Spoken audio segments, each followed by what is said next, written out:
Hi friends, आज के class में हम लोग एएसए कंग्रुएंस रूल को समझेंगे। टॉपिक है आज का एएसए कंग्रुएंस रूल। तो इसके पहले सबसे एक क्लास 10 का है। इसके लिए सबसे पहले हम जानेंगे एसएएस कंग्रुएंस रूल। एक जियोम को एक होता है एसएएस, ये इसको थ्योरम 7.1 भी है एनसीईआरटी का बुक में। सबसे पहले हम एक एक जियोम जान लेते हैं एसएएस के बारे में। तो एसएएस कंग्रुएंस रूल जो होता है, दो ट्रायंगल के लिए कंग्रुएंस रूल जहां भी लगेगा तो दो ट्रायंगल के लिए।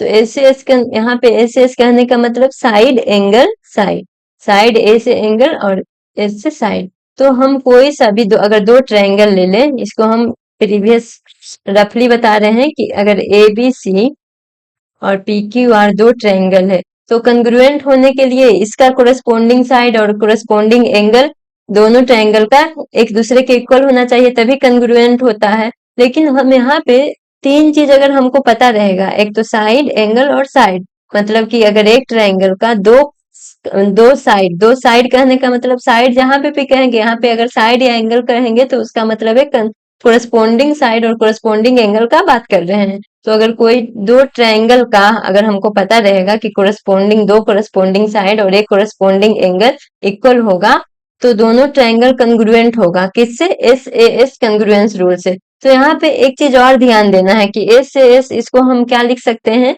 एस ए से दो साइड ए भी तो हुआ दो साइड और एक एंगल, या फिर ए एस एस ए भी तो हुआ एक एंगल और दो साइड। तो इसको ये ना लिख करके हमेशा एस ए एस क्यों लिखते हैं, एस ए एस, क्योंकि यहाँ जो एंगल होता है वो इंक्लूडेड बिटवीन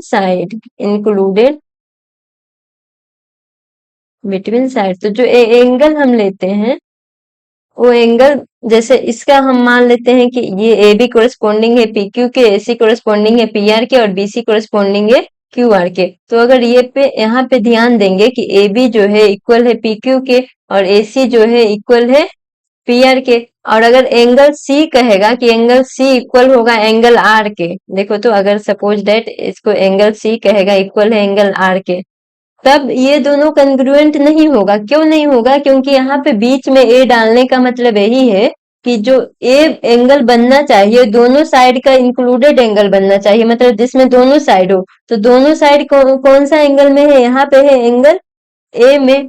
अब इसको तो ये कंग्रुएंट नहीं होगा, अगर सी आर के बराबर होगा तो इसको यहाँ पे हटा लिए हैं। इक्वल कौन सा होना चाहिए? एंगल ए इक्वल होना चाहिए एंगल पी के। तो अगर यहाँ पे ए बी अगर पी क्यू के बराबर है और ए सी अगर पी आर के बराबर है तो एंगल ए अगर एंगल पी के बराबर रहेगा तभी ये दोनों एक दूसरे के कंग्रुएंट होगा। और कब कंग्रुएंट होगा? तो एस ए एस कौन सा रूल फॉलो होगा? एस ए एस कंग्रुएंस रूल से ये दोनों ट्रायंगल कंग्रुएंट होगा। और एक चीज और है कि अगर दोनों ट्रायंगल कंग्रुएंट होता है तो दोनों का कोरस्पोंडिंग पार्ट जो होता है सीपीसीटी, एक टर्म आता है सीपीसीटी। तो सीपीसीटी क्या होता है? Corresponding part of congruent triangle. तो कोई भी दो ट्रायंगल कंग्रुएंट होगा तो इसका कोरस्पोंडिंग पार्ट हमेशा इक्वल होगा। जैसे ये दोनों ट्रायंगल कंग्रुएंट हो गया, हमको पता था A B equal to P Q है, P R A C equal to P R है और ये वाला एंगल ए है पी के इक्वल। तो इतना ही पता था, लेकिन अब हमको पता चल गया कि अगर ये तीनों चीज इक्वल है तो ऐसे ये दोनों ट्रायंगल कंग्रुएंट होगा। मतलब अब इसका सारा पार्ट एक दूसरे के कोरस्पोंडिंग पार्ट एक दूसरे के इक्वल हो जाएगा। मतलब बी सी इक्वल हो जाएगा क्यू आर के, अगर दोनों कंग्रुएंट हो गया तो बी हो जाएगा क्यू के इक्वल और सी हो जाएगा एंगल आर के इक्वल। तो ये सीपीसीटी कहने का मतलब होगा corresponding part of congruent triangle, इसको शॉर्ट फॉर्म में लिखते हैं। तो अब इसी का यूज करके इसको प्रूव करने का जरूरत नहीं है, हम प्रैक्टिकली देखें मेजर करके कि दो साइड अगर एक एंगल को मेजर कर रहे हैं तो बराबर हो रहा है तो वो ट्रायंगल कंग्रुएंट हो रहा है, तो इसको एक जियोम बोलते हैं। और जिसको प्रूव करना पड़े उसको हम थ्योरम बोलते हैं। तो ये जो है ए से कंग्रुएंस रूल एक थ्योरम है, इसको थ्योरम 7.1 एनसीईआरटी का बुक में है।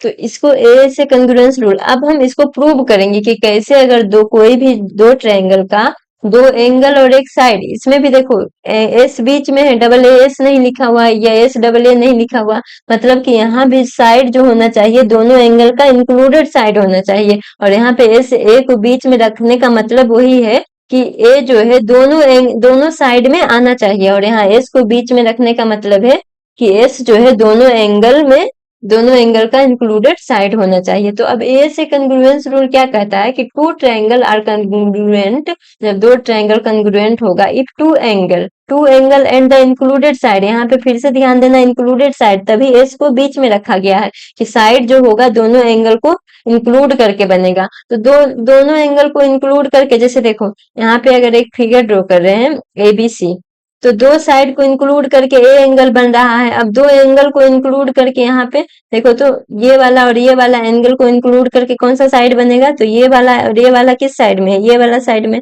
तो इंक्लूडेड कहने का मतलब वही हुआ कि उसमें दोनों एंगल आ रहा है, और यहाँ पे साइड कह रहा है तो इसमें दोनों साइड आ रहा है। तो कह रहा है कि two angle and the included side of one triangle are equal to two angle and the included side of other triangle, तभी दोनों ट्रायंगल एक दूसरे के कंग्रुएंट होगा। और कौन सा क्राइटेरिया फॉलो करेगा, तो ए एस से कंग्रुएंस रूल के अकॉर्डिंग दोनों ट्रायंगल एक दूसरे के कंग्रुएंट होगा। अब ये थ्योरम है तो इसको हम प्रूव करेंगे, और इसको प्रूव करेंगे तो S A S congruent rule का यूज करेंगे हम। तो प्रूव क्या करना है कि be are given two triangle, अब दो ट्रायंगल दिया हुआ है एबीसी, यहाँ पे फिगर दिया हुआ है एबीसी और डीएफ, इन भी अब इसमें कह रहा कोरेस्पोंडिंग एंगल, दो एंगल बराबर होगा तो कोण बी इक्वल है कोण ई के, देखो angle B equal to angle E के, उसी तरह से एंगल सी इक्वल टू है एंगल एफ के। और बीसी जो है, अब देखो बी और सी का इंक्लूडेड एंगल इस ट्रायंगल में, बी और सी एंगल का इंक्लूडेड साइड इस ट्रायंगल में हो गया बीसी, तो देखो यहाँ पे बीसी को ही इक्वल कर रहा है ईएफ के, और इसमें ई और एफ का इंक्लूडेड साइड ईएफ हो गया, तो ये वाला बीसी इक्वल टू ईएफ। अगर तीन चीज मालूम रहेगा कोई सा भी दो ट्रायंगल में कि दोनों का दो एंगल और इंक्लूडेड साइड अगर इक्वल है तो दोनों ट्रायंगल कंग्रुएंट होगा। तो ये तो स्टेटमेंट है, अब इसको प्रूव करना है कि कंग्रुएंट होगा कि नहीं। तो इसमें तीन केसेज हम बनाते हैं कि for proving the congruence of two triangle see that three cases, तीन केस होता है। या तो देखो, तो हमको मालूम क्या है, ऐसे ऐसे जियो माने ऐसे ऐसे ट्रू है उसका यूज करके, मतलब कि अगर कोई सा भी इसको तो ऐसे को प्रूव ही करना है, ऐसे ऐसे मालूम है तो ऐसे ऐसे का यूज करेंगे। मतलब अगर दोनों ट्रायंगल का दो साइड और एक एंगल बराबर हो जाएगा तो दोनों ट्रायंगल कंग्रुएंट होगा। तो यहाँ पे हमको मालूम क्या है, यहाँ पे हम मान लेते हैं कि ए बी जो है, एक साइड ए बी जो है इक्वल है डी के, इसका एक करस्पॉन्डिंग साइड ये वाला है। इस फिगर में हम मान रहे हैं कि ए बी जो है इक्वल टू डी के है। तो यहाँ पे हम लेंगे कौन सा, ये दोनों ट्रायंगल को कंग्रुएंट प्रूव करना है, तो in triangle A B C and triangle DEF, DEF में इसमें दिया क्या क्या हुआ है, सबसे पहले तो दिया है कि B C equal to EF, ये दिया है। और माने क्या है कि A B equal to D माने हैं। तो एज्यूम किए हैं कि ए बी और डी ये दोनों एक दूसरे के इक्वल हैं। और एक एंगल देखो, दो साइड हो गया और एक एंगल बराबर होना चाहिए, तब ऐसे ऐसे कंग्रुएंट हो जाएगा। तो दो साइड पता चल गया बीसी, ये वाला साइड और ये वाला साइड, और ये दोनों साइड का यहाँ पे ए बीच में आता मतलब इंक्लूडेड एंगल, तो ये वाला साइड और ये वाला साइड इसका लिए हैं बीसी और ए बी, देखो ए बी और बीसी। अब ये दोनों साइड का इंक्लूडेड एंगल बी होगा, तो यहाँ पे लिख सकते हैं एंगल बी। हम हमेशा सी भी बराबर है एफ के, लेकिन यहाँ पे लिखेंगे एंगल बी बराबर एंगल ई। देखो सी बराबर एफ लिखते तो कंग्रुएंट नहीं होता, क्योंकि सी जो था, जो साइड बराबर किए थे उसका जो इंक्लूडेड एंगल नहीं था, हमको हमेशा इंक्लूडेड एंगल ही लेना है। तो अगर हम ये दोनों साइड को कंसीडर कर रहे हैं तो इसका इंक्लूडेड एंगल बी बराबर एंगल ई। और ये कैसे दोनों इक्वल है, तो क्वेश्चन में ही दिया हुआ था, इसको लिखेंगे गिवन।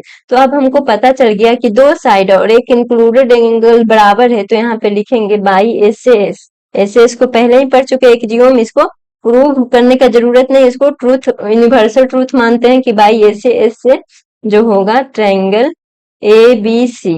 अब ए बी सी कंग्रुएंट होगा, यहाँ पे ध्यान देके लिखना है कि ये जो है ए बी किसके बराबर था, डी के, तो ए बी के जगह पे जैसे आगे में ए बी बराबर था डी के, तो यहाँ पे भी लिखेंगे ट्रायंगल, पहले लिखेंगे डी, बाकी बच गया एफ।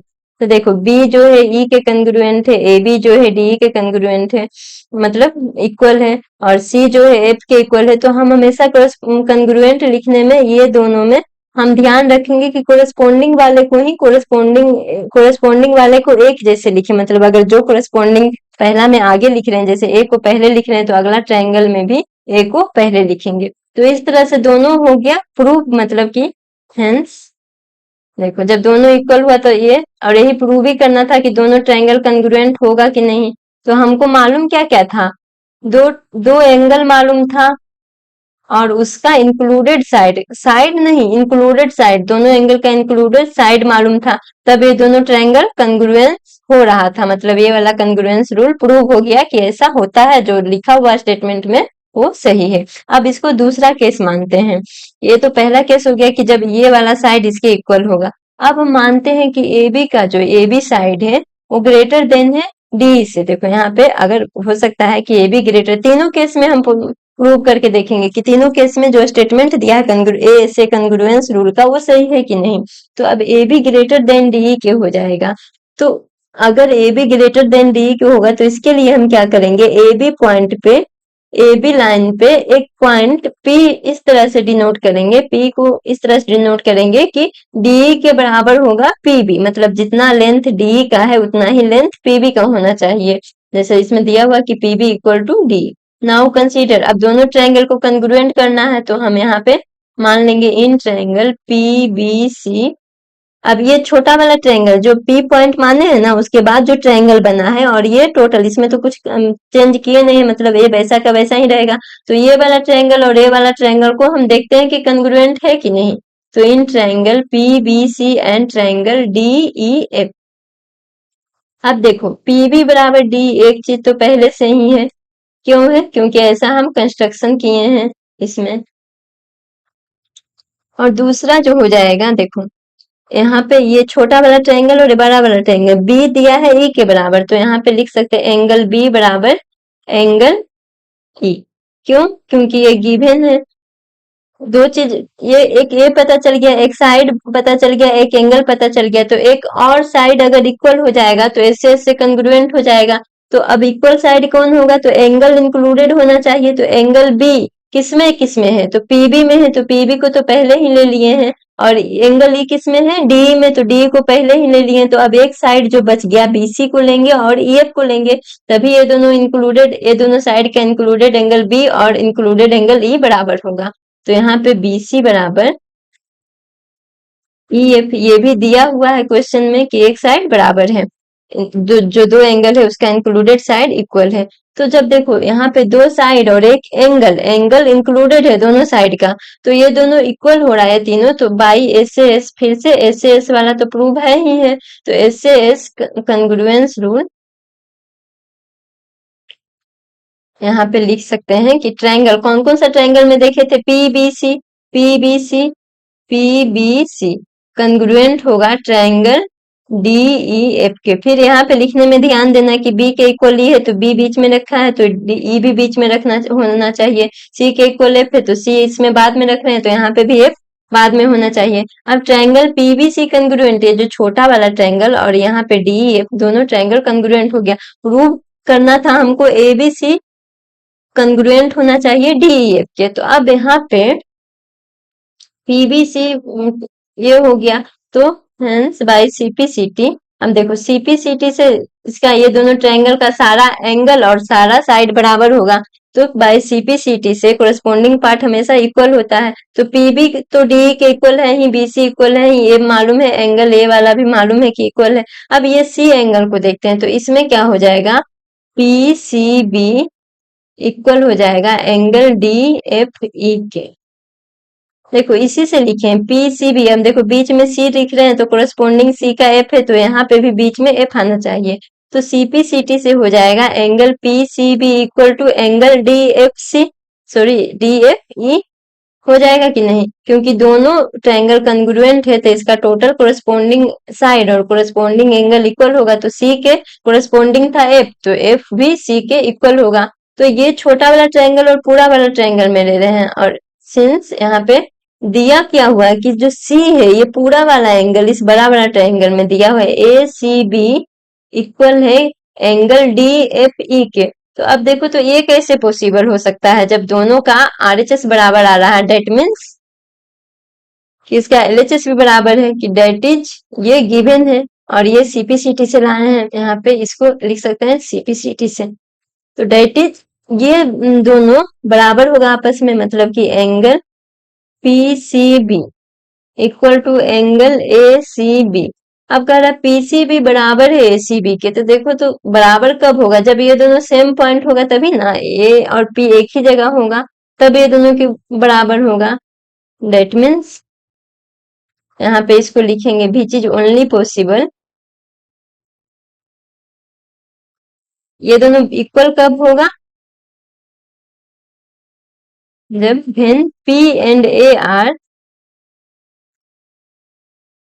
ऑन सेम पॉइंट, दोनों एक ही पॉइंट पे लाई करेगा, या फिर आर या लाई ऑन सेम पॉइंट। जब ये दोनों एक ही पॉइंट पे लाई कर रहा, मतलब पी को ए लिख सकते हैं और ए को पी लिख सकते हैं। हम प्रूव क्या किए, ट्रायंगल पीबीसी कंग्रुएंट है ट्रायंगल डीईएफ के, और यहाँ पे लिखेंगे चूंकि ट्रायंगल पीबीसी कंग्रुएंट है ट्रायंगल डीईएफ के, तो यहाँ पे पी को दोनों पी और ए सेम ही पॉइंट पे लाई कर रहा है, तो पी के जगह पे ए भी लिख सकते हैं, तो इसलिए triangle A B C congruent होगा ट्रायंगल डीईएफ के। अब दोनों ट्रायंगल कंग्रुएंट हो गए, यही प्रूव करना था, मतलब कि अगर कोई सा भी दो ट्रायंगल में दो एंगल और इंक्लूडेड साइड इक्वल रहेगा तो दोनों ट्रायंगल एक दूसरे के कंग्रुएंट होगा।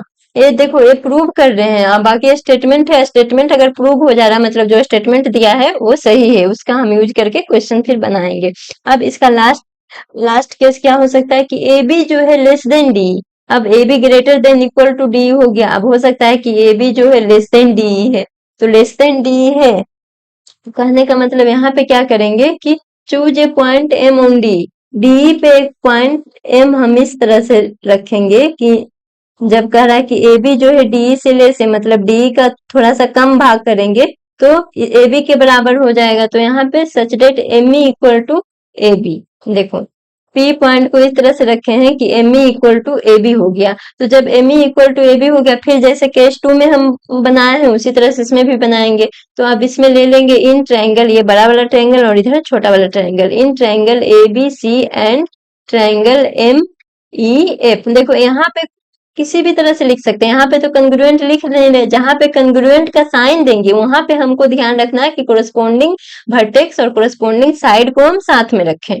तो यहाँ पे ए बी सी और एम ई एफ में देखो तो पहला ही दिया हुआ स्टेटमेंट एम ई बराबर ए बी, ये कंस्ट्रक्शन से आ गया। अब एक साइड पता चल गया, एक साइड पता चल गया और एक एंगल, देखो तो इसमें ये एंगल दिया है ए बी सी, अब इसमें हो जाएगा angle A B C equal to हो जाएगा एंगल एम ई एफ। दोनों बराबर कह रहा है, ये वाला बराबर है इसके, यहाँ पे एक एंगल देने का मतलब है ये इसके बराबर है, यहाँ पे दो लाइन देने का मतलब है ये इसका, दो लाइन दोनों बराबर है। तो angle A B C equal to हो गया एंगल एम ई एफ के।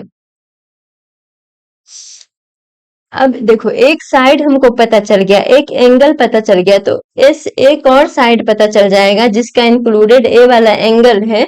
तो ऐसे इससे आसानी से प्रूव कर सकते हैं कि ये वाला इस छोटे वाले ट्रायंगल का कंग्रुएंट होगा। तो देखो एंगल बी को अब एंगल लिए हैं, तो बी का इंक्लूडेड साइड कौन कौन सा हो गया, एक ए बी हो गया और बी सी हो गया, और इसमें ई एंगल लिए हैं तो ई का इंक्लूडेड साइड एम ई हो गया और ई एफ हो गया। तो एक साइड तो लिख दिए, दूसरा साइड जो हो जाएगा B C equal to E F. इसको हम कैसे लिख रहे हैं, ये तो क्वेश्चन में ही दिया हुआ है कि इसका दोनों एंगल बराबर है और इसका इंक्लूडेड साइड बीसी है और इसका ईएफ है, तो दोनों बराबर है। अब ये तीनों तो यहाँ पे हम लिख सकते हैं दो साइड और एक एंगल बराबर हो रहा, हमेशा इसको एस एस मतलब दोनों साइड, और ये जो है दोनों के बीच इंक्लूडेड एंगल मतलब दोनों साइड के बीच जो एंगल बन रहा है उसको हम ले रहे हैं भाई as triangle A B C congruent होगा ट्रायंगल एम ई एफ के। तो अब ये बड़ा वाला ट्रायंगल छोटे वाले ट्रायंगल के कंग्रुएंट को प्रूव क्या करना है कि एबीसी कंग्रुएंट है ट्रायंगल डीईएफ के। तो फिर से वही चीज हम लिख देंगे कि बाई सीपीसीटी, अब लिखेंगे बाई सीपीसीटी। जब ये दोनों ट्रायंगल कंग्रुएंट हो गया तो सीपीसीटी से ए बी एम ई के बराबर पता है, बी पता है, ई के बराबर है, तो एंगल सी को देख लेते हैं। तो यहाँ पे सीपीसीटी से हो जाएगा एंगल ए सी बी बराबर एंगल, अब देखो यहीं से देखेंगे क्वेश्चन फोटो जब एक जगह हम लिख दिए हैं तो फिगर देखने का जरूरत ही नहीं है। इसी से हम कोई सा भी एंगल और कोई सा भी साइड को बराबर कर सकते हैं। तो एम ई एफ को अब क्या लिख सकते हैं, यहाँ पे देखो सी को बीच में रखे हैं तो उसी तरह से यहाँ पे एफ को बीच में रखेंगे और एम एफ ई हो जाएगा। तो ये दोनों एंगल सीपीसीटी से, ये दोनों ट्रायंगल कंग्रुएंट है तो ये दोनों एंगल सीपीसीटी से इक्वल है। But angle A C B question में जो दिया है, angle A C B, A C D F के बराबर है, एंगल डी ई एफ ये गिवन है। तो देखो दोनों चीज कब पॉसिबल होगा, ए सी बी बराबर एम एफ ई है और ए सी बी बराबर डी एफ है, दोनों का आर एच एस इक्वल है। इसका मतलब that is angle M F, यहाँ पे थोड़ा सा मिस्टेक हो गया है, ए सी बी बराबर यहाँ पे एंगल ए सी बी बराबर डी ई एफ लिखा गया, ये होगा डी एफ ई, एंगल होगा डी एफ ई। तो एंगल इसका एल एच एस बराबर है तो आर एच एस भी इक्वल होगा, मतलब that is angle M F equal to angle D F E. और ये दोनों बराबर होगा भी चीज कब, दोनों जब बराबर, देखो तो एफ ही इसमें भी, एफ ही इसमें भी, डी यहाँ पे है एम यहाँ पे, मतलब ये डी एम के बराबर है, डी एम के बराबर कहने का मतलब एम और D which is possible when M and D lie on same point. तो अब सेम पॉइंट पे लाई कर रहा मतलब एम बराबर हो गया डी के। तो यहाँ पे से हम प्रूव किए थे कि ट्रायंगल, इसीलिए क्या हो जाएगा, triangle A B C congruent था ट्रायंगल एम ई एफ के। तो एम और डी सेम पॉइंट पे लाई कर रहा है, सेम ही पॉइंट है तो एम के जगह पे डी भी लिख सकते हैं।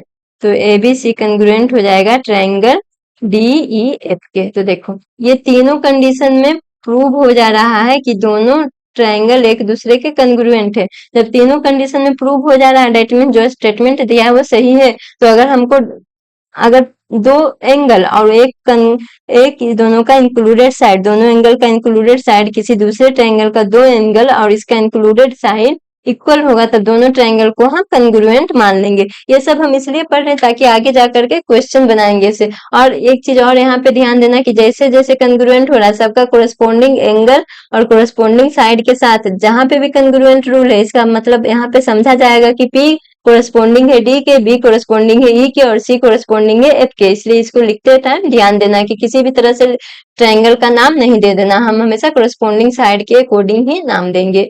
और एक और चीज ध्यान रखने वाला है कि ए से यहाँ पे जो साइड होगा दोनों एंगल का इंक्लूडेड होगा, और जहां पे भी एस एस कंग्रुएंस रूल का यूज करेंगे वहां पे जो एंगल होगा दोनों साइड के बीच का एंगल होगा। इसलिए ए को यहाँ पे बीच में रखे हैं और यहाँ पे एस को बीच में रखे हैं। ऐसा नहीं कि ए हो जाएगा ए एस एस, कोई भी रूल ऐसा नहीं होता, हमेशा एस एस और ए एस से कंग्रुएंस रूल होता है। तो ये आज हम कंप्लीट कर लिए ए से कंग्रुएंस रूल।